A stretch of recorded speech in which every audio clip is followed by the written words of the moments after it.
Good morning everyone. पिछले video में हमने पढ़ा न्यूट्रिशन के बारे में, किस तरह से प्रोटीन, वसा, विटामिन्स, कार्बोहाइड्रेट्स हमारे शरीर के लिए उपयोगी होते हैं। अब हम पाचन तंत्र के बारे में अध्ययन करेंगे। इसे हम डाइजेस्टिव सिस्टम ऑफ वुमेन या एलिमेंट्री कैनाल ऑफ मैन के नाम से भी जानते हैं। पाचन तंत्र के अंतर्गत मुख गुहा, आहार नाल तथा इससे संबंधित सहायक पाचक ग्रंथियां आती हैं और इनका हम क्रम से अध्ययन करेंगे। इसमें पहला है मुख गुहा। मुख पाचन तंत्र का प्रथम भाग है। प्रत्येक जीवधारी भोजन ग्रहण करने के लिए मुख का प्रयोग करता है। यह मनुष्य में अनुप्रस्थ दरार के रूप में दो ओष्ठों से घिरा होता है और मुंह खोलने तथा बंद करने के साथ साथ भोजन को ग्रहण करने तथा भोजन ग्रहण करने के साथ बोलने में भी सहायता करता है। मुख गुहिका, बक्कल कैविटी। जब हम अपना मुंह खोलते हैं तो मुंह के अंदर खाली जगह होता है जिसे हम मुख गुहिका कहते हैं। इस मुख गुहिका में हमारे ऊपरी और निचली जबड़े होते हैं जिसमें दांत पाए जाते हैं और एक पेशी युक्त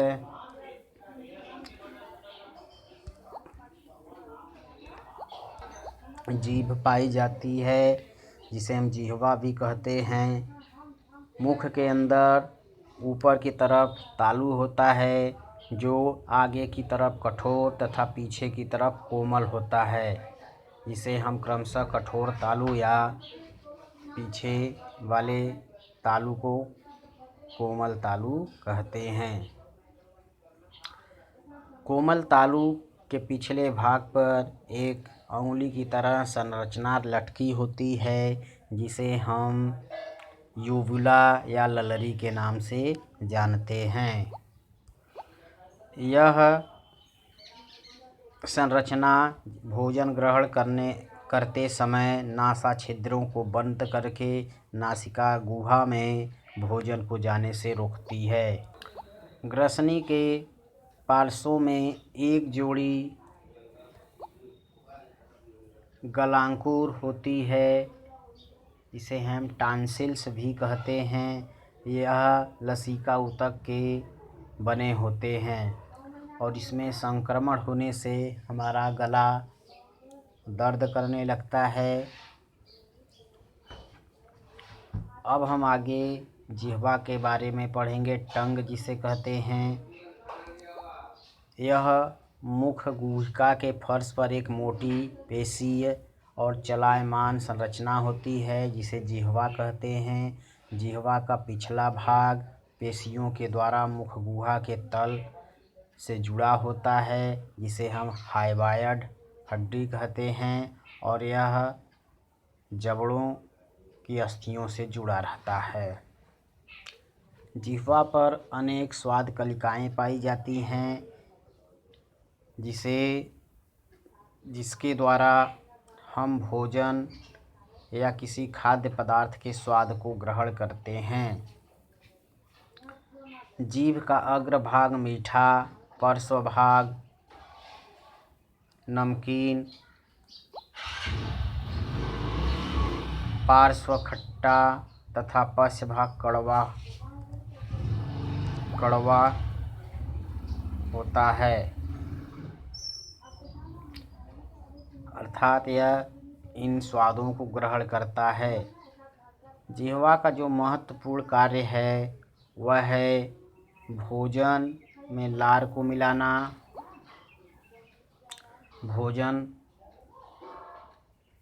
को चबाने में सहायता करना, अर्थात जब हम भोजन को चबाते हैं तो जिह्वा इसे हमारे दोनों जबड़ों के बीच में लाता है, दांतों के बीच में लाने का कार्य करता है जिसे हम भोजन को अच्छी तरह चबाते हैं। इसके बाद जो जिह्वा का कार्य है वह हमारे दांतों में फंसे हुए भोजन के कणों को निकालने का कार्य करता है, और अंत में जब हम भोजन में अच्छी तरह से लार मिला लेते हैं, चबा लेते हैं, तो वह हमें निगलने में भी सहायता प्रदान करता है।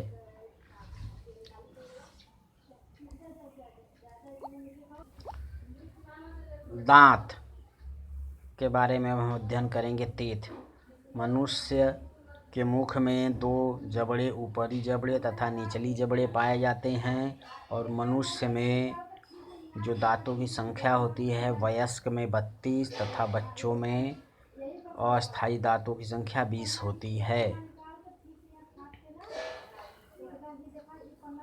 ऊपरी जबड़े और निचली जबड़े में क्रमशः 16 दांत पाए जाते हैं, और यह दांत जो होते हैं गर्तदंती, द्विबारदंती,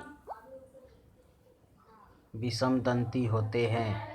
गर्तदंती का तात्पर्य है कि हमारे मसूड़ों के अंदर गड्ढों में धंसे होते हैं, इसलिए इन्हें गर्तदंती कहते हैं।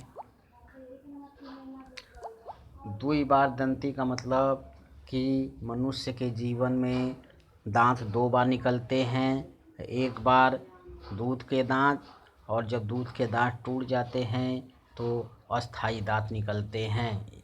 इसलिए मनुष्य के जो दांत होते हैं द्विबारदंती होते हैं। तथा विषमदंती का तात्पर्य है कि मनुष्य में 4 प्रकार के दांत होते हैं, जिसे हम विषमदंती कहते हैं, और इन दांतों के बारे में हम क्रम से अध्ययन करेंगे। पहला है कृंतक या इंसीजर दांत। मनुष्य के ऊपरी तथा निचली जबड़े में 4 कृंतक दांत होते हैं, जो भोजन को कुतरने या काटने का कार्य करते हैं। इसकी सहायता से हम भोजन को काटते हैं। इसके बाद दूसरा जो दांत है वह रदनक है, या इसे हम कैनाइन कहते हैं। बीच में कृंतक दांत के बगल में यहाँ से यहाँ तक ये कृंतक दांत है, और यह किनारे वाले दांत जो है एक इस साइड और एक इस साइड, 2 दांत रदनक होते हैं। इनके शिखर नुकीले होते हैं। ये भोजन को चीरने फाड़ने का काम करते हैं। ऊपरी और निचली जबड़ों में इनकी संख्या 2-2 होती है, एक इधर और एक इधर ऊपरी जबड़े में, इसी तरह निचली जबड़े में एक इधर एक इधर, अर्थात कुल इनकी संख्या 4 होती है। और ये मांस भक्षियों में अधिक विकसित होते हैं। जो मांसाहारी प्राणी होते हैं उनमें इनकी संख्या अधिक होती है, कृंतक दांत हैं। इसके पश्चात तीसरे टाइप का जो दांत है अग्रचवर्णक या प्रीमोलर्स इसको कहते हैं। इनकी रचना ऊपरी तथा निचली जबड़े में 4 होती है, 2 इस तरफ के दांत और 2 इस तरफ के दांत, मतलब 4 ऊपरी जबड़े में और 4 निचली जबड़े में इनकी संख्या होती है। कुल मिलाकर इनकी संख्या 8 होती है। और अग्रचवर्णक का शिखर चपटा होकर बाइकस्पिड रचना बनाता है, और यह भोजन को चबाने और पीसने का कार्य करते हैं। इसके पश्चात चवर्णक दांत है, इसको मोलर दांत कहते हैं। ये ऊपरी तथा निचली जबड़ों में 6 होते हैं, अर्थात पीछे के या 3 दांत इधर एक साइड के और या 3 दांत एक साइड के। ऊपरी जबड़े में 6 दांत हो गए, इसी तरह 6 दांत ऊपरी जबड़े में और 6 दांत निचली जबड़े में, 3-3 की संख्या में यह होते हैं। 3-3 की संख्या में यह पाए जाते हैं। 3 और 3 बराबर 6 और 3 + 3 बराबर 6। इस तरह से यह 6 दांत ऊपरी जबड़े में और 6 दांत निचली जबड़े में पाए जाते हैं। और इनका शिखर अधिक चौड़ा और उभार युक्त होता है और इनका भी कार्य भोजन को पीसने का होता है। इसके बाद अगर हम देखें तो जो बालक में दूध के दांत होते हैं इनकी संख्या 20 होती है।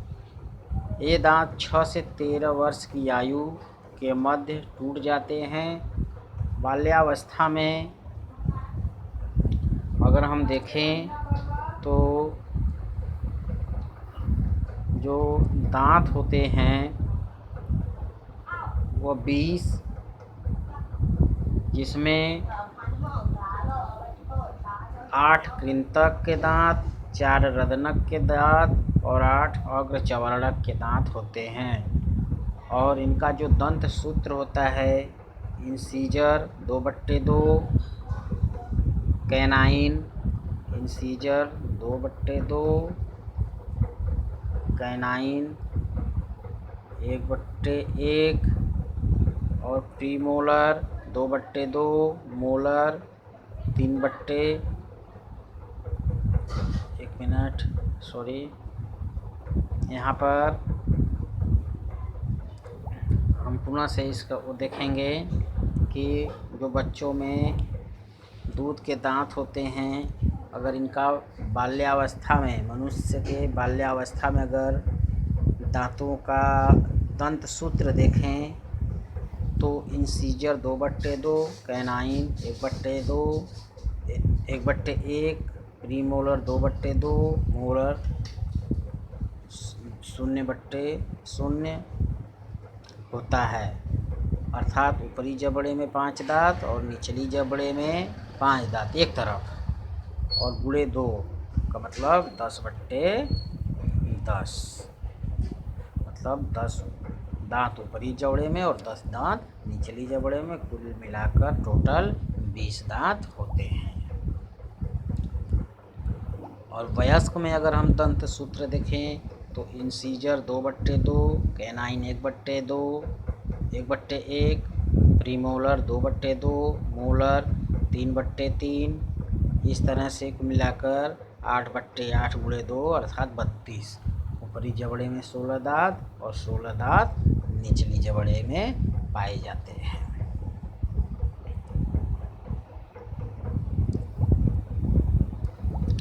इस तरह से मनुष्य के बच्चों में कुल 20 दांत और वयस्क मनुष्य में कुल 32 दांत होते हैं, जिसकी सहायता से वे भोजन को चबाकर पीसकर जो है निगलने का कार्य करते हैं।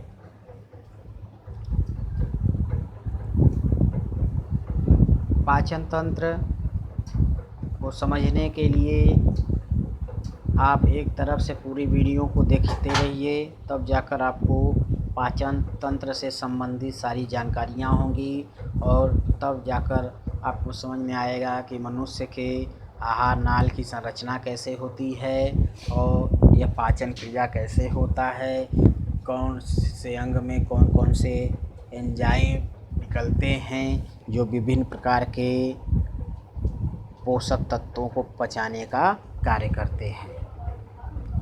वीडियो को आगे बढ़ाने से पहले आप लोग वीडियो को शेयर कर दीजिए, लाइक कर दीजिए और सब्सक्राइब कर दीजिए।